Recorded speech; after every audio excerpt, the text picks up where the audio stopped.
I shoved Greg back with a force I didn't know I possessed, grabbed Sarah's bleeding arm, and bolted out of the suffocating confines of the snow cave. The night was a chaotic blur of pounding snow underfoot and the relentless howl of the wind. The metallic tang of blood filled my mouth, a sickening taste that mingled with the biting cold air. Behind us, the maddened shrieks of the possessed Greg echoed, his inhuman howls blending with the mournful cry of the Wendigo, creating a terrifying symphony of despair. We stumbled blindly through the night, the forest a treacherous labyrinth of snow-laden branches that clawed at our faces and hidden crevasses that threatened to swallow us whole. Just as my legs threatened to buckle beneath me, a faint, wavering light pierced through the oppressive darkness in the distance. Hope, fragile as a newborn flame, flickered to life within my chest. We stumbled towards it, driven by a desperate yearning for safety, collapsing onto the snow-covered porch of what appeared to be a deserted ranger cabin. The small, wooden structure offered a semblance of sanctuary, a place to finally rest our aching bodies and regroup our shattered minds. But as we huddled together by the cold, stone fireplace, the horrifying truth dawned on us, chilling us to the very core. There were no footprints in the pristine snow leading to the cabin, only our own ragged tracks. The faint light, our beacon of hope, had been nothing more than an illusion, a cruel trick of our exhausted minds, a phantom in the wilderness.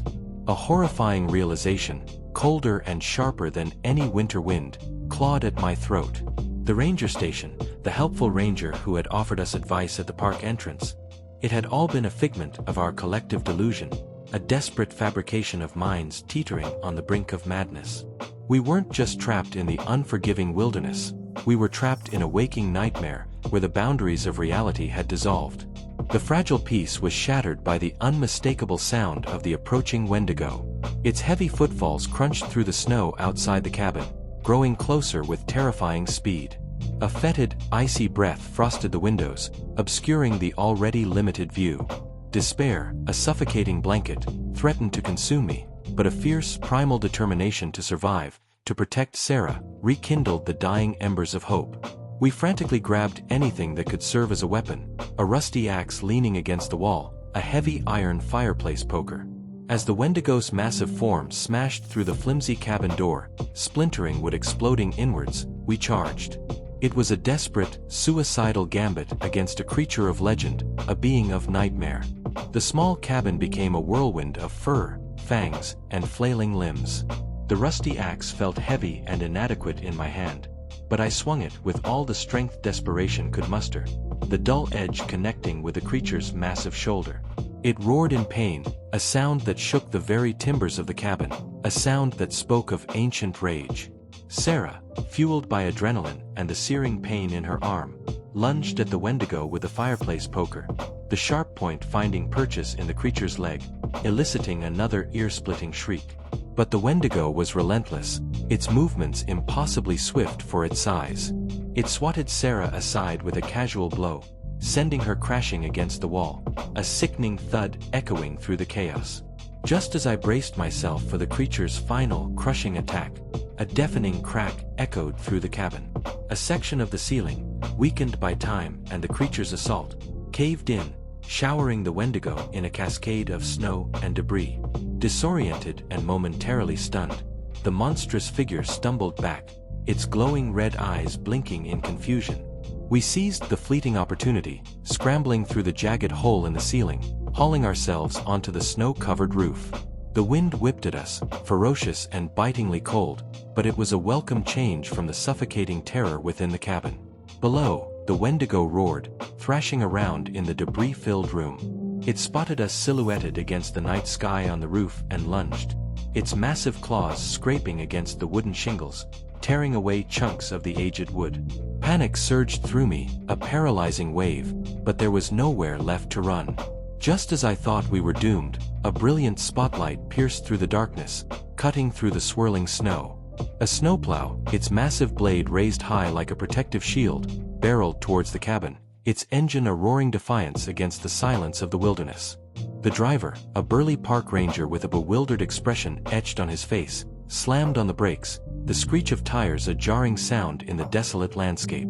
The Wendigo, momentarily distracted by the sudden intrusion of light and sound, didn't see the massive plow coming. The impact was brutal and sickening, the creature thrown high into the air, a grotesque ragdoll against the stark white snow, before crashing back down onto the ground with a muffled thud. It lay still, a monstrous heap of matted fur and twisted bone. We clambered down from the roof, our bodies battered and bruised, our minds reeling from the sheer impossibility of what had just transpired.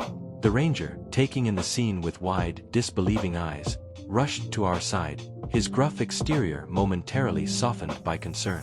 A fragile sliver of hope flickered in my chest as we climbed into the relative warmth of the ranger's truck. Relief washed over me with each reassuring beat of the engine, the warmth battling the lingering chill of terror that still clung to my skin. We poured out our disjointed story, a torrent of fear and disbelief. The ranger, a man who introduced himself as Hank, listening intently, his initial skepticism slowly giving way to a dawning horror. As the weak winter sun dipped below the horizon, casting long, eerie shadows across the snowy road, Hank frowned, his brow furrowed with concern.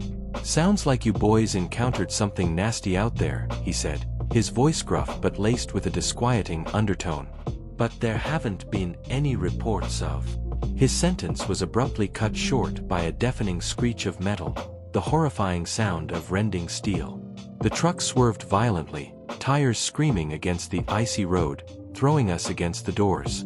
We slammed into something solid with a sickening crunch, the impact jolting us violently from our seats. Disoriented and groaning, we stumbled out of the overturned truck into the deepening twilight.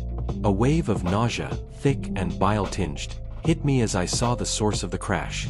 Hank lay sprawled on the road a few feet away, his neck twisted at an unnatural, impossible angle. His chest wasn't moving. Panic, sharp and suffocating, choked me. And beside him, its silhouette stark and terrifying against the dying light, loomed a monstrous figure. The Wendigo. It had survived. My legs moved on autopilot, driven by a primal instinct to flee.